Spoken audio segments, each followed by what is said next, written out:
Wind and Cloud County City, The Princess and the Madman. Chapter 1, Marrying Far Away.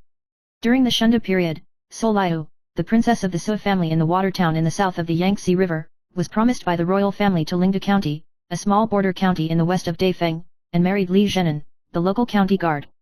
Liu was bright and fierce from a young age, and although she was forced to marry far away, she still cherished dreams of family and freedom.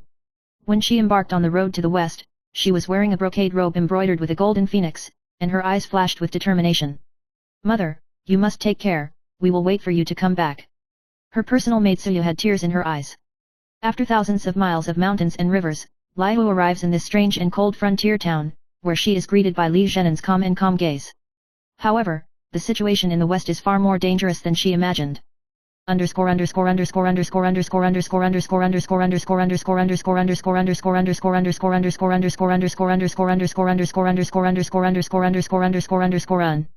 Chapter 2, The Wind Rises, and the City Breaks. It is late spring in Lingda County. Flowers are blooming in the county town, but there are undercurrents. Suddenly, one night, the western barbarians suddenly attacked, and their anger burned the fields outside the city. Dressed in animal skins and armed with scimitars, these barbarians were mad and savage. Their leader, Iron Desolate Heaven, known as the Wild Hunting King, is rumored to be cruel and perverse. He led his troops to break into the city, and when the wall collapsed, the city was ablaze. Liu and her fiancé Li Zhenan's outer chamber, the young and beautiful Xiao Qinjiao, were captured by the barbarians. Tai Huangtian asked in a loud voice under the city, "These two beauties, the county guard wants that." Li Zhenan's face turned pale, and he pointed helplessly at Xiao Qinjiao.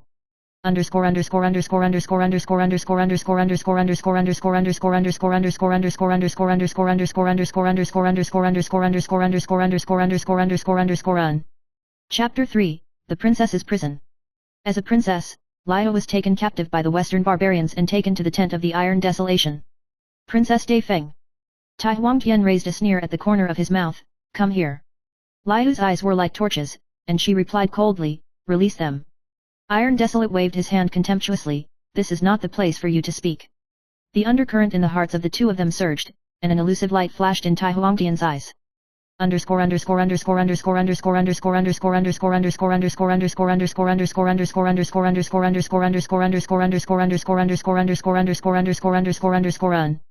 Chapter 4, Wild Adventures.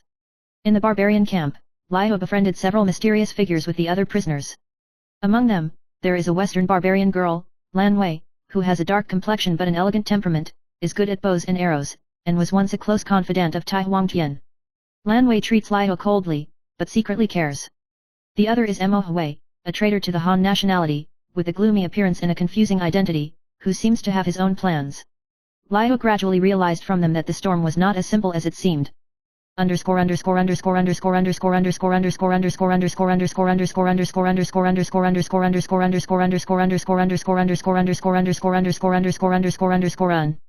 Chapter 5, The Dark Tide is Surging.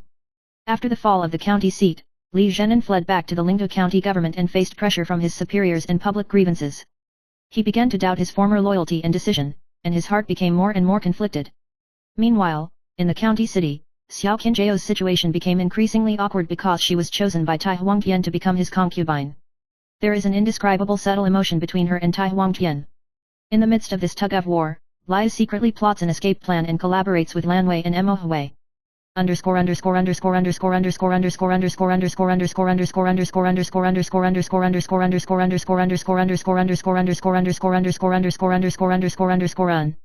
Chapter 6, Conspiracy and Betrayal. Liu discovers that Mo Hui is actually a spy sent by the county government to spy on the military in the barbarian camp. But Mo Hui is also valued by Iron Desolation, and his identity is complicated. After a sudden battle in the camp, Mo Hui is nearly killed, but Liu risks his life to save him, and a subtle trust develops between the two. Lan Wei begins to be impressed by Liu's perseverance and gradually becomes cooperative. At this moment, Tai Huangtian suddenly announced that a bloody battle conference would be held to decide the ownership of the leaders of the western barbarian tribes.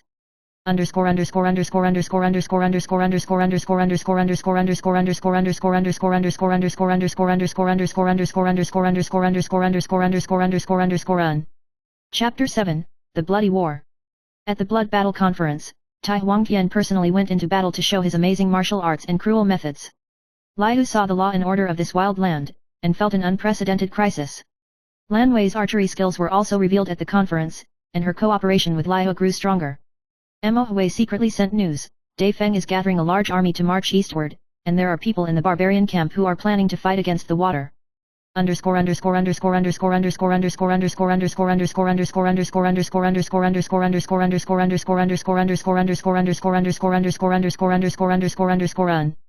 Chapter 8, Reversal of Fate.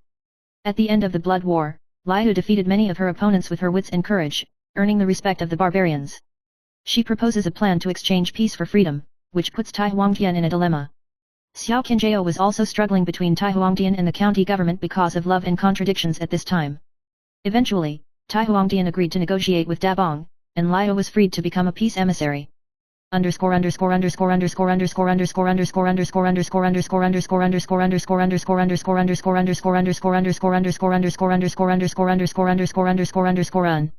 Chapter 9, The Storm Rises Again. After the peace agreement was signed, Liu returned to Dai Feng, only to find turmoil in the court. Li Zhenan lost his power due to the fall of the city and was accused of treason, and was in danger. Lan Wei secretly visited and brought information about the rebels within the Zeban. Liu is determined to go on another expedition and join forces with old friends and new allies to face a larger conspiracy.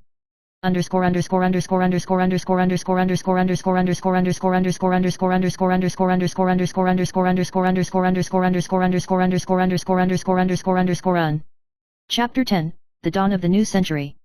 Liu led the coalition into the west, and after a bloody battle, it was finally incorporated into the territory of Dai Feng.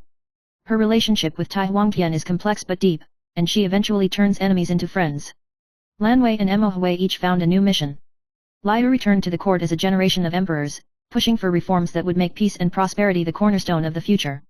The turbulent years have finally subsided, and a new dawn has dawned. Chapter 11, Ranvi's Secret. On the way back to Dai Feng, Liu and Lan Wei gradually develop a strong friendship. No longer the grim archer she used to be, Lan Wei began to open up and tell her about her past. It turned out that Lan Wei was born in a famous clan in the Western Barbarians, but was forced to leave her hometown due to the power struggle within the family. Her father was framed for rebellion and expelled from the clan, and Lan Wei fled all the way to the Iron Wasteland, becoming his cronies. I'm always looking for ways to change the land. Lan Wei said, with a determined glint in her eyes, meeting you is my turning point. Liu understands that the fate of the Western Barbarians is closely tied to that of Dabong, and that future peace will require someone like Lan Wei to bridge the gap between the two sides.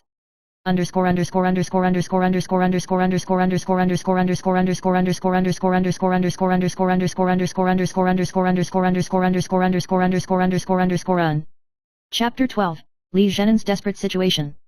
Back in Lingdu, Liu learns that Li Zhenan has been deposed due to the loss of the county, and that he is being investigated by the court and accused of a rebellion. Li Zhenan's face was pale and haggard. I just want to defend the border, how can I become a sinner? Liu was well aware of his inner struggles and was determined to use her newfound position to defend him. She secretly visits important officials of the court, gathers evidence, and even deals with the palace magnates in an attempt to sway the conspirators.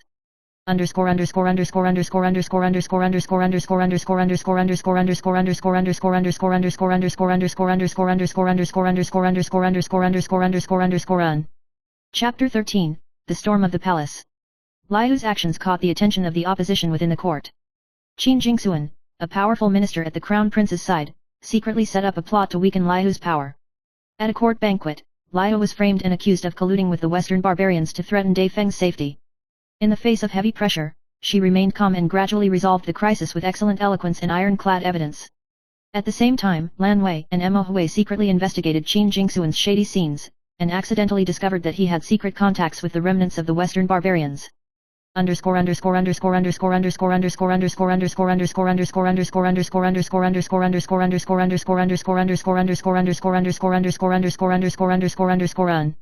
Chapter 14, Reversal and Alliance. Liu joins forces with Lan Wei, Mo Hui, and the court's loyal servants in a battle for power and trust. She planned a secret operation to expose Qin Jingxuan's conspiracy, successfully preserved Li Zhenan's reputation, and also consolidated her own position. Li Zhenan was moved to tears and vowed to fight for the frontier again. And Lan Wei also led a group of Western barbarians to officially join the Dai Feng camp and became a symbol of peace between the two places.